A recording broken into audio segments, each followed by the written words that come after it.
in the state of Texas, and we've had one other Texas attorney, Cassandra Daniels, was on probably about 2 months ago. For the viewers, how does it get decided who is the custodial parent and then who is the non-custodial parent when either a couple that's divorcing or an unmarried couple goes into family court for the first time? So in Texas, I think it would be similar to every other state. I mean, what they look at is who can foster and encourage a relationship with both biological parents, which to me is the most important thing, because a child that is raised in a family really needs to have both biological parents. And if they can co-parent effectively, that's the best case scenario. Yeah. The problem comes when they can't. And the courts are going to look at things like who can help with that. What parent can help with the child being back and forth and not, there's not going to be any kind of, poisoning or any kind of, indoctrination, or I know I'm using words that probably shouldn't, probably not apropos at this point, but they're fitting. They are very fitting.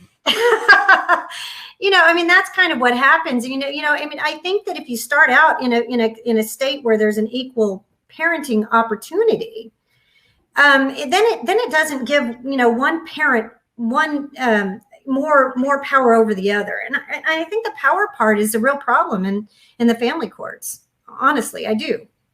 I think somebody having more power than the other is what's causing a real big issue. Oh, I couldn't agree more on that. And I just had this discussion with someone a couple weeks back that I had an instance where the dad had a temporary restraining order against the mom. And I looked at the dad and it's like, hey, it's going to be in your best interest for us to squash this, us to agree to a 50-50 plan.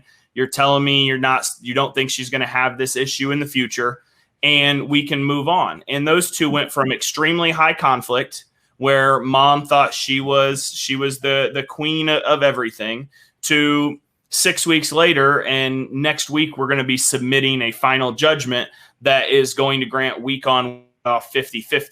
So, I think that if we had more of those, kudos to you, Mark, because truthfully, that's what really needs to happen. The co-parenting is so critical in these cases. Mm-hmm. People need, and unfortunately, because there's so much, it's hard for parents to co-parent when there's any kind of an emotional turmoil in their lives. Mm-hmm. But if they can look past the fact that there's emotional turmoil and look at the fact that their kids are the only thing that really matters in their relationship, because at the end of the day, that's all that matters, right? The kids are the only thing that matters because the relationship is gone. So stop acting like, one person should be better than the other. But to me, I think that in Texas, we are working toward the end. We are working toward getting a 50-50, visitation schedule, which is where we should start with. It shouldn't be one person over the other, or one gender over the other. And I think that's been kind of the mechanism in the past.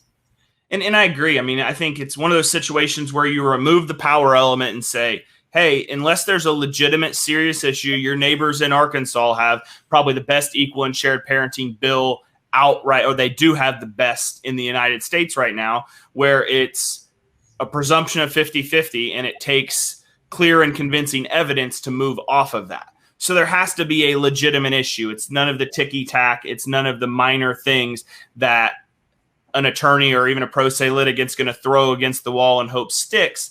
It's very firmly set where both parties are even. Both parties are equal.